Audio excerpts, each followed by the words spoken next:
Todo médico es bueno hasta que se demuestre lo contrario, de la misma manera que todo abogado es malo hasta que demuestre que no lo es. Yo pienso en eso mientras escribo esta entrada de mi diario personal, mirando por la ventana desde un hotel en Ottawa con vista al Senado y al Parlamento de la República, donde nunca en 200 años ha pasado una corrupta ministra de gobierno repartiendo hospitales a cambio de votos.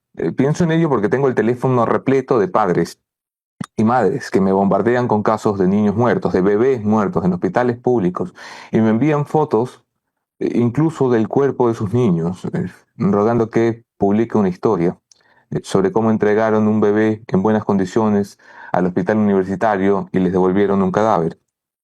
Pienso en esto porque veo declaraciones del ministro de Salud, cuyo nombre me he aprendido por respeto. No suelo hacerlo antes de que cumplan 6 meses en el cargo, pero me lo he aprendido por respeto para poder dirigirme a él. Se llama Jimmy Martin y tiene barba corta y tiene cara de buena gente.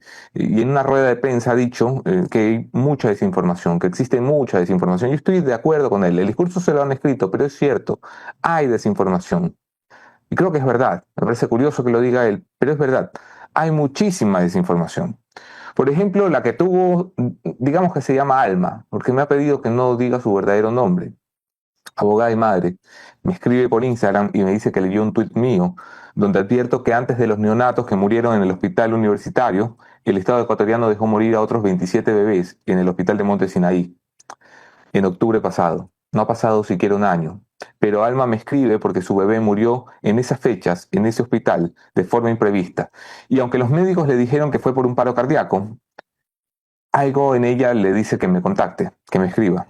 Y me pregunta si tengo alguna lista, una lista donde pueda revisar el nombre de su hijo. Yo recibo su mensaje mientras estoy en un tren camino a Ottawa, la capital de Canadá, donde se supone que me desconectaré y pasaré tiempo con la Moni y con las niñas y jugaremos juntos a ser felices y a comer juntos por la noche y a caminar juntos sin rumbo cierto. Pero esa es una pregunta que uno no puede dejar sin responder. Así que interrumpo mi viaje y saco mis equipos y empiezo a revisar mis archivos y busco el informe no numerado titulado Informe de neonatos por brote de Enterobacter cloacae. Y el archivo recoge 27 nombres de bebés fallecidos, aunque se elaboró, según mi fuente, uno de los médicos, para maquillar esa cifra. Tampoco salió nunca en las noticias porque el reporte oficial del hospital reconoce solamente 8 muertes, aunque el propio informe cita 27 nombres de neonatos muertos en esa área contaminada por bacterias. El hospital reconoce que 8 de ellos murieron por infección hospitalaria, es decir, una infección que uno pilla estando dentro del hospital, generalmente porque no hay condiciones de limpieza adecuadas. Alma entonces me entrega los nombres de su hijo y yo lo busco uno por uno y voy con el índice nervioso sobre la pantalla de mi computadora y estoy nervioso como si lo conociera a él o a ella o a alguien de su familia, como si el nombre que buscara fuera el de un ser amado en la lista de fallecidos.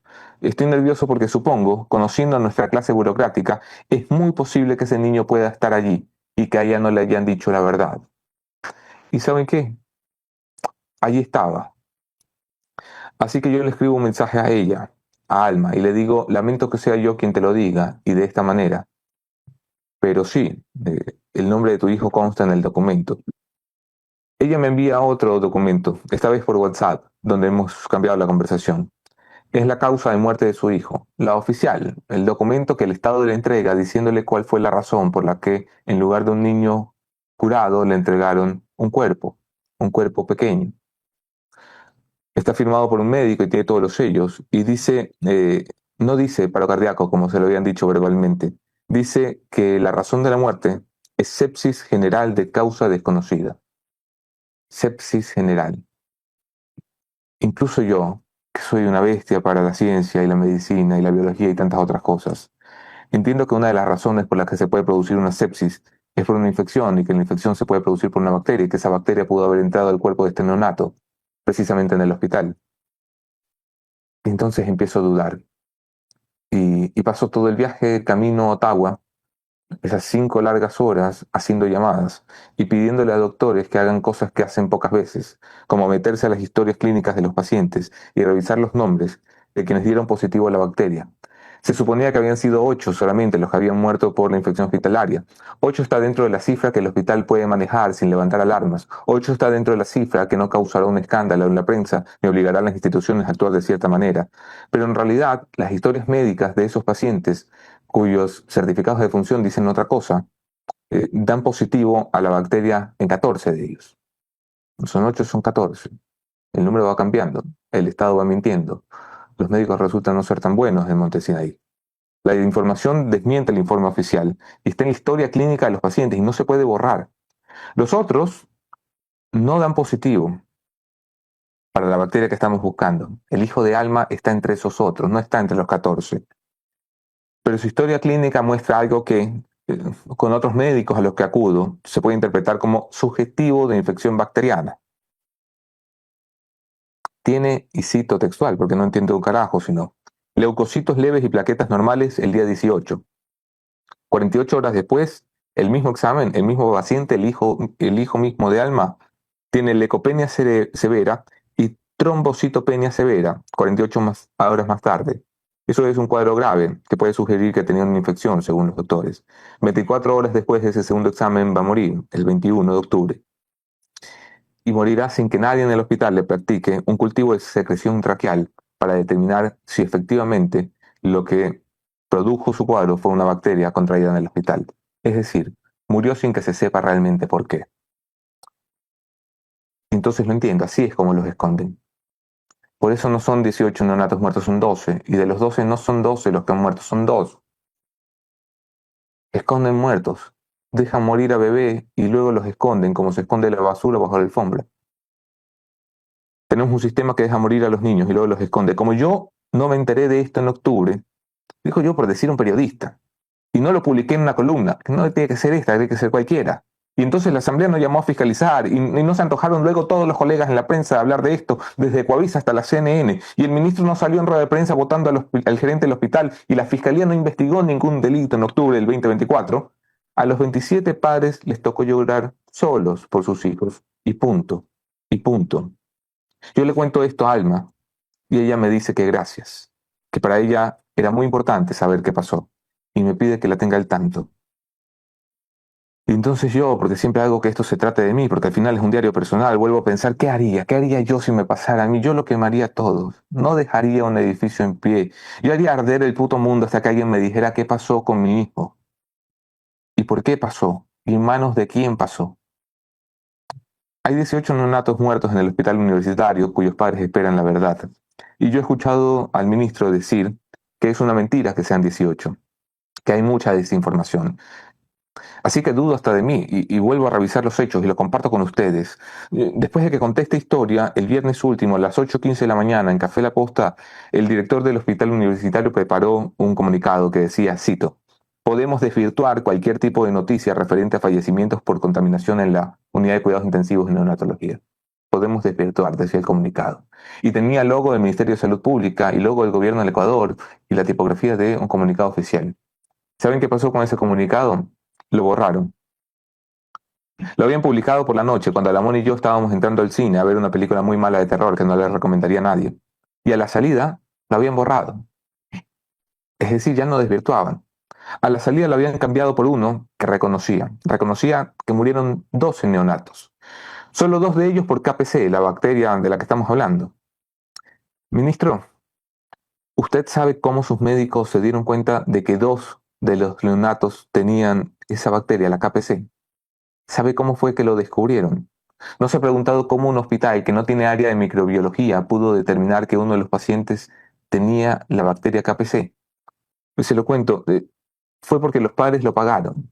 Los padres de estos 2 neonatos que están en un hospital público rogando por atención de calidad que nadie les da, se metieron la mano al bolsillo durante la emergencia y encontraron, gracias a Dios, $28 para el hemocultivo.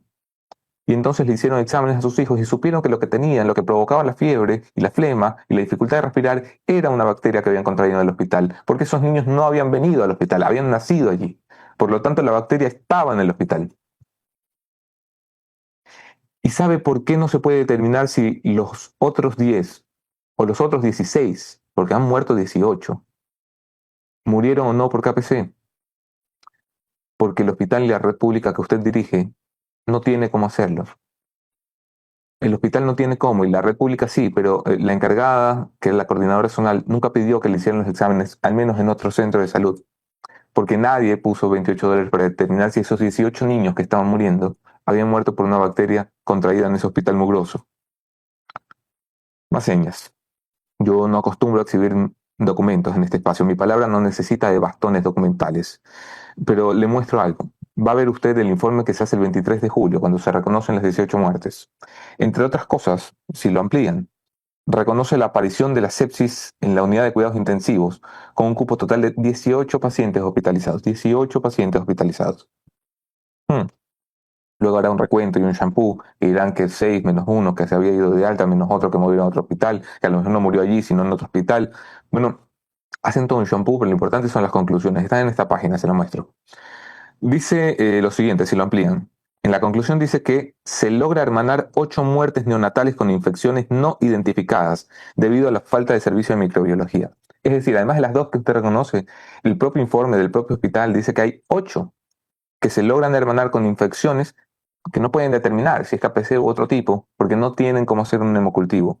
Y para más señas, si lo vuelven a poner, dicen que se identifican 12 casos sospechosos. Yo soy sociales, me gradué en sociales, pero la última vez que sumé 8 más 12 daba 20.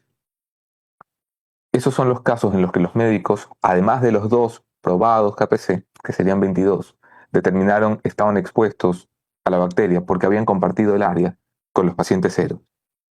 No sé si le contaron esto, ministro. Cuando lo mandaron a dar la cara por los irresponsables que no pararon esto, le dijeron que habían visto morir a los niños y que no les hacían siquiera pruebas para saber por qué morían. Le contaron que no mueren por KPC sino por sepsis no identificada, que eso es lo que está en los certificados de defunción. Le contaron que en las historias clínicas no hay hemocultivos para la mayoría de ellos. No se lo contaron ahora y tampoco se lo contaron el 25 de julio.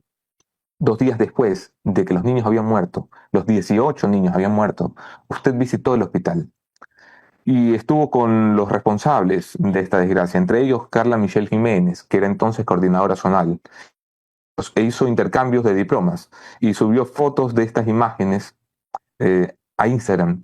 Y yo he ido a revisar esos posts ayer, pero los ha borrado. Y subió videos en TikTok diciendo que supervisaba el hospital universitario. Y también lo borró. Por cierto, a la prensa le dijeron que a la señora Jiménez, la coordinadora zonal, la habían sacado del ministerio, de la coordinación zonal. Lo que no le dijeron a la prensa fue que después de sacarla, inmediatamente después, a esta señora, mimada de un asambleísta de apellido Álvarez, la volvieron a meter en otro puesto dentro del mismo ministerio, esta vez como especialista, como ven en el detalle. Es decir, para que vaya a hacer por otros lo que no hizo por estos 18 neonatos que dejaron morir. Yo veo que anuncian que van a militarizar los hospitales y me alegra, ojalá sirva para algo. No sé si los militares aprenden a darle bala a las bacterias, pero voy a estar atento a los resultados. En fin, ministro, yo no tengo nada contra usted. Como lo he dicho, he revisado su currículum y es un curriculazo. Se ve como alguien que sabe, que ha estudiado y entiendo que sabrá cómo resolver esto. No creo que a usted le haga gracia la muerte. Yo no le voy a poner a usted a testigos, no lo voy a culpar de cosas que no son de su directa responsabilidad. Usted que tiene apenas 40 y pico de días en el cargo. No tengo nada contra los que hoy están en el Ministerio de Salud Pública. No conozco a ninguno de los doctores que participó de este proceso en el que terminaron muriendo 18 personas, ni a ninguno de los que va a ser investigados. No creo que sea importante si yo estoy bien o mal informado. No me importa lo que su oposición quiera decir, porque al final ninguno de nosotros es importante. Porque al final lo único importante es que hay decenas de familias allí, en el hospital universitario, en Monte Sinaí y quién sabe en cuántos otros hospitales, esperando que el Estado les diga la verdad, no como a Alma, que le entregaron un bebé y una mentira, sino la verdad. Porque si el Estado no pudo entregar salud, lo menos que esperamos es que entregue verdad. Esto es Café de Posta, yo soy Anderson Boscan.